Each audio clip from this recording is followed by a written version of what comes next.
diz assim: não se turbe o vosso coração. Credes em Deus, crede também em mim. Na casa de meu pai há muitas moradas. Se não fosse assim, eu não teria dito para vocês: vou preparar-vos lugar. E se eu for e vos preparar lugar, virei outra vez e vos tomarei para mim mesmo, para que onde eu estiver, estejais vós também. A segunda vinda de Jesus é uma realidade, não é uma possibilidade. É uma realidade. Jesus disse que ele voltaria para o Pai, mas ele iria com um objetivo. Qual o objetivo que ele foi para o Pai? Segundo o texto, hoje é discipulado, e discipulado você responde às perguntas do mestre. Qual foi o objetivo de Jesus voltar para o Pai? Está ali no final do texto. Eu vou preparar um lugar. Escolhe uma pessoa agora e diz: meu irmão, a tua casa pode ser a melhor casa dessa cidade, mas não chega aos pés do que Jesus está preparando para você. Tem muitas mulheres que ficam amarguradas a vida inteira porque não tem uma casa própria. Ou quando consegue a casa própria, não é a casa dos sonhos. E quando às vezes consegue a casa dos sonhos, Deus coloca no coração do marido e diz assim: olha, Deus está me pedindo a nossa casa. E a mulher fica ali: meu Deus, eu demorei tanto tempo para ganhar essa casa. E agora, o que eu vou fazer? E aí Deus constrange o coração essa mulher entrega para o Senhor esta casa. Sabe por quê? Porque o que Deus tem preparado para essa mulher é muito maior do que uma casa. É muito maior do que uma casa. Tem muitos homens que vivem sonhando com uma chácara. E aquela chácara onde eu possa ter um lago, onde eu possa ter um campo de futebol, onde eu possa ter isso, onde eu possa ter aquilo. Isso é maravilhoso. Se você pode ter casa, se você pode ter chácara, se você pode ter fazenda, se você pode ter uma ilha no Pacífico, glória a Deus, mas não se compara à morada que o Senhor está preparando para você na glória. Não se compara aquilo que Deus está reservando para você. Levante sua mão e diz: Deus, abre os olhos do meu entendimento para tirar o meu coração da terra e colocar o meu coração no que é eterno. Amém. Quais as realidades da segunda vinda? A segunda vinda é uma realidade, não uma possibilidade. Por quê? Porque Jesus falou, e tudo que Jesus falou se cumpre. Mas não foi só Jesus que falou. Atos capítulo 10, versículo 11. Olha o que Atos 10, 11 diz. Estando eles com os olhos fitos no céu, enquanto ele subia, eis que junto deles apareceram 2 varões vestidos de branco, os quais lhe disseram: varões galileus, por que ficais aí olhando para o céu? Esse Jesus que dentre vós foi elevado para o céu, há de vir, assim como para o céu o vistes ir. No batismo, o Pai olha para Jesus e diz: eis o meu Filho amado, em quem eu tenho prazer. Na ascensão, os anjos do Senhor olham para os homens e dizem: por que vocês estão tristes? Por que vocês estão olhando para o céu? Da mesma forma que ele está subindo, ele há de vir. O mesmo Jesus que reconheceu a sua paternidade, o mesmo Deus que reconheceu a sua paternidade para Cristo Jesus, é o mesmo Deus que envia uma mensagem: ele subiu, mas ele vai voltar. Glória a Deus! Ele subiu, mas ele vai voltar. Nós precisamos olhar, queridos, com essa perspectiva. Jesus vai voltar. Pastora, mas essa mensagem é uma mensagem já de 2000 e poucos anos atrás. É verdade. E nós vamos saber por que Jesus não voltou ainda. Terceira coisa.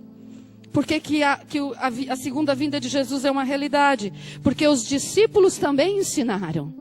E Jesus disse em Mateus capítulo 28, versículo 19: portanto, ide e fazei discípulos, batizando-os em nome do Pai, ensinando-os a guardar tudo o que eu lhes tenho ensinado. Ensinando-os a guardar tudo o que eu vos tenho ensinado. Discípulo que é discípulo, fala sobre a vinda de Jesus. Discípulo que é discípulo, ensina aquilo que aprendeu. Os discípulos ouviam Jesus falando que ele voltaria. Olha, eu vou para Jerusalém. Lá eu vou ser entregue nas mãos dos zombadores. Eles vão me matar. Eu vou para a cruz. Lá na cruz eu vou entregar o meu espírito. Eu vou ficar 3 dias na região dos mortos. Mas o Pai vai soprar sobre mim e eu vou ressuscitar. E quando eu ressuscitar, eu vou voltar para a glória. Mas olha, eu virei outra vez com uma morada preparada para vocês. Simples assim. E os discípulos começaram a multiplicar, a reproduzir esse ensinamento. Olha o que Paulo ensina em 1 Tessalonicenses, capítulo 4, versículo 16. Porque o Senhor mesmo descerá do céu com um grande brado, a voz do arcanjo ao som da trombeta de Deus, e os que morreram em Cristo ressuscitarão primeiro. Olha o primeiro versículo que nós lemos. Bem-aventurados aqueles que participam da primeira ressurreição e não verão a morte. É dessa ressurreição aqui. Depois nós, os que ficarmos vivos, seremos arrebatados juntamente com eles nas nuvens, ao encontro do Senhor nos ares, e assim estaremos para sempre com o Senhor. Paulo tinha tanta convicção da vinda de Jesus, que Jesus poderia retornar a qualquer momento, que ele tinha a esperança de estar vivo, Marcelo. Ele tinha esperança de estar vivo, que ele ia olhar e ele ia ver com seus olhos físicos a vinda de Jesus. Você tem esperança de estar vivo na vinda de Jesus? Você tem esperança de estar vivo? Talvez muitos de nós já passamos aí do Zenta, né?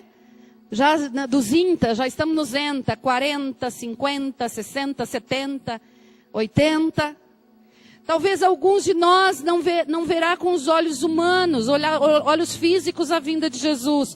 Mas para aqueles que partirem antes da vinda de Jesus, a Bíblia está dizendo: aqueles que morreram em Cristo ressuscitarão primeiro. Você está em Cristo? Você está em Cristo? Pastor, eu não tenho certeza da minha salvação, pastora, porque eu pequei. Esta semana eu pequei, essa semana eu fiz isso com meu marido, essa semana eu fiz isso com a minha mãe. Pastor, eu estou em pecado. Então, se Jesus vir hoje, eu fico. Eu não subo. Não é assim. Porque aquele que está em Cristo está perdoado dos seus pecados. Aquele que está em Cristo, quando peca, corre para a cruz e diz: Senhor Jesus, tu foste sofredor, mas tu és agora o meu pastor servo. E uma das coisas que há no teu coração é perdão pelos meus pecados. Então eu assumo o perdão dos meus pecados. Por isso a importância, querido, de todos os dias nós dormirmos e acordarmos com a consciência de que Jesus pode voltar hoje. Isso vai me levar para uma vida mais íntima com Deus. Isso vai me levar para uma vida mais comprometida com a palavra. Isso vai me levar num comprometimento em uma vida de santidade. Mesmo que eu não preciso ser perfeito para subir para a glória, mas eu preciso estar com os meus pecados perdoados. E para estar com os meus pecados perdoados, eu preciso estar em Cristo. E estar em Cristo é todos os dias. Fala para a pessoa que está do seu lado: estar em Cristo é todos os dias. Não é só quando você foi no seu encontro com Deus, não é só quando você vai à célula, não é só quando você vem à celebração, mas é todos os dias, quando você acordar pela manhã, dizer: Deus, mais um dia eu estou em Cristo. Já te peço perdão antecipado por todos os pecados que eu sei que eu vou cometer nesse dia. Eu já me escondo debaixo do sangue de Jesus. E no final da noite, quando você se recolher, você vai falar: Senhor, hoje eu pequei diante de ti, hoje eu fiz isso, mas eu agora, Senhor, eu me lavo no sangue do Cordeiro que foi colocado sobre mim no dia em que eu recebi o pastor servo e o pastor sofredor. Amém? Uma outra realidade na segunda vinda de Jesus é que ele não virá mais como pastor. Na primeira vinda ele veio como pastor. Na segunda vinda, Jorge, ele não virá como pastor. Porque ele já passou o estágio do sofrimento, já passou o estágio da servidão, e agora ele vem no estágio do rei. Porque quando Jesus morreu, o cordeiro foi sacrificado, e ele levantou dali como o leão da tribo de Judá. E o leão é rei. Fala, o leão é rei. Salmo capítulo 24. Olha o que Salmo 24 diz. Vamos lá para o livro de Salmos outra vez. O Salmo 24 revela a faceta de Jesus como rei. Do Senhor é a terra e tudo que nela existe, o mundo e os que nele vivem. Pois foi ele quem fundou-a sobre os mares e firmou-a sobre as águas. Quem poderá subir o monte do Senhor? Quem poderá entrar no seu santo lugar? Aquele que tem as mãos limpas, o coração puro, que não recorre aos ídolos nem jura por deuses falsos. Ele receberá bênçãos do Senhor e Deus, o seu Salvador, lhe fará justiça. São assim aqueles que o buscam, que buscam a tua face, ó Deus de Jacó. Abram-se, ó portais, abram-se, ó portais, portas antigas, para que o Rei da Glória entre. Uau! Quem é o Rei da Glória? É o Senhor forte e valente. O Senhor valente nas guerras. Abram-se, ó portais, abram-se, ó portas antigas, para que o Rei da Glória entre. Quem é esse, o Rei da Glória? O Senhor dos Exércitos, Ele é o Rei da Glória. A segunda vinda, Jesus virá como Rei. Na segunda vinda, a Bíblia diz que todo olho o verá. Lucas capítulo 21, versículo 27 diz assim: então verão vir o Filho do Homem em uma nuvem, com poder e grande glória. Na primeira vinda, ele veio em uma manjedoura. Na segunda vinda, ele virá coroado de justiça, porque ele venceu a morte. Ele é o Senhor dos exércitos, ele é o leão da tribo de Judá, ele é o rei, e ele vem bradando, venha benditos do meu Pai, venha benditos do meu Pai, para o reino que vos está preparado desde antes da fundação do mundo. Ai, eu estou esperando esse dia. Eu estou esperando esse dia ansiosamente, porque eu sei que quando o meu rei voltar, eu tenho um lugar reservado com ele. E eu tenho um lugar para você. Eu tenho um lugar para você. Eu tenho um lugar para você neste exército que está se preparando para a vinda de Jesus. Talvez você ainda nem conheceu Jesus como sofredor. Talvez você ainda nem aceitou Jesus como servo.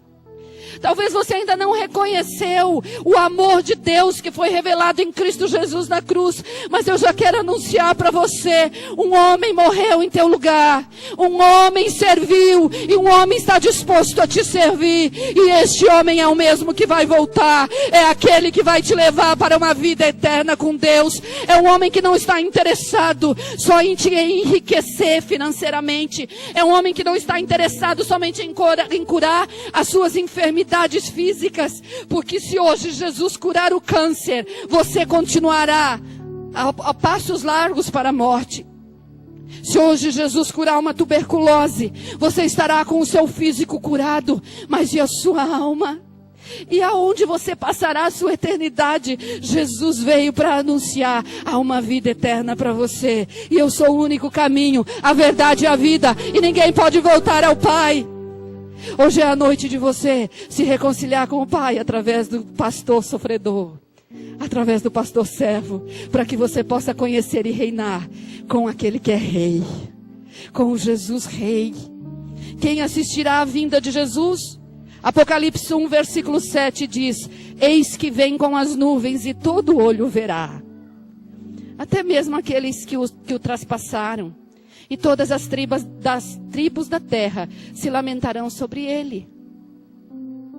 Mesmo os que não creem, mesmo os céticos, nessa oportunidade na vinda de Jesus, eles verão: meu Deus, eu não acreditei. Não é que ele veio mesmo. Você faz parte da primeira ressurreição e você não vai viver esse tempo. Você não vai viver esse tempo onde vai estar milhares de pessoas olhando para o céu, dizendo: Deus, por que eu não acreditei naquela mensagem? Deus, por que eu relativizei? Por que eu não reconheci que eu era um pecador e que eu precisava de Jesus? Naquele tempo, muitos alcançarão misericórdia, mas não mais sendo servido pelo pastor servo. A Bíblia diz que neste tempo muitos serão resgatados através da sua própria vida. Terão que entregar a sua própria vida. Crerão naquilo que hoje nós temos a oportunidade de receber. Você não faz parte desse grupo. Você faz parte do grupo daqueles que foram alcançados pelo amor do Senhor. Daquele que está dizendo: Deus, Jesus é meu Salvador, mas a partir de hoje, Ele vai ser o Senhor da minha vida. Amém? Quem assistirá à sua vinda? Mateus capítulo 24, versículo 27, diz: porque assim como o relâmpago sai do Oriente e se mostra até o Ocidente, assim será também a vinda do Filho do Homem. Pastor Josué, me ajuda, eu sou péssima nisso. Aonde é o Oriente? Aonde é o Ocidente? Olha para trás, querido, olhe para o Oriente. Olhe para o Oriente. Olhe para o Ocidente. Quando você vê um relâmpago no céu, dá tempo de você fazer isso aí? Dá tempo? Não dá. Não dá. E assim será a vinda de Jesus. Não vai dar tempo. Porque o tempo se chama hoje. O tempo se chama hoje de você olhar para o Oriente e de você olhar para o Ocidente e ver os sinais da vinda de Jesus. Pastora, mas quando vai ser a vinda? Mateus capítulo 24, 36. Daquele dia e hora, porém ninguém sabe, nem os anjos do céu, nem o Filho, senão unicamente o Pai. Eu não sei quando é o dia. E tem gente que está marcando o dia da vinda de Jesus. E olha, já tem gente fazendo isso há muitos anos. Já tem gente fazendo isso há muitos anos, enganando a muitos. Por quê? Porque não conhecem esse versículo. Ninguém sabe, só o Pai. Nem Jesus sabe. Olha para a pessoa do seu lado e diz assim: nem Jesus sabe. Por isso, ninguém pode fazer essa previsão. Muitos disseram que no ano de 2000 Jesus viria. Porque eles dizem assim: vai acabar o mundo. E o que é isso? É a vinda de Jesus. Isso que está sendo predito é a vinda de Jesus. Só que eles chamam isso de fim do mundo. Não veio em 2000, não veio em 1960, não veio em 1947, não veio em 1850, não veio em 1700, mas pode ser hoje. Pode ser hoje. Mateus 24, 23 diz assim: se pois alguém vos disser: eis aqui o Cristo, ou eis ali, não acreditem, porque hão de surgir falsos cristos e falsos profetas, e farão grandes sinais e prodígios, de modo que, se possível fora, enganariam até os escolhidos. Eis que de antemão vô-lo tenho dito, portanto, se vos disserem: eis que ele está no deserto, não saiais, ou eis que ele está no interior da casa, não acrediteis. Porque quando Jesus vir, ele não vai para o interior da casa. Ele não vai ficar num canto, porque agora ele não está vindo mais como pastor de ovelha. Ele está vindo como rei. E o rei não vem dizendo: vinde a mim todos vós que estáis cansados e oprimidos. O rei vem arrebatando todos aqueles que pertencem a ele. O rei vem dizendo: vem para mim. Vem, subam benditos do meu Pai, porque agora vocês vão reinar comigo. Os Henri Cristos da vida que o digam, né? Os falsos profetas, os falsos cristos que andam aparecendo por aí. Deixa eu falar uma coisa para você.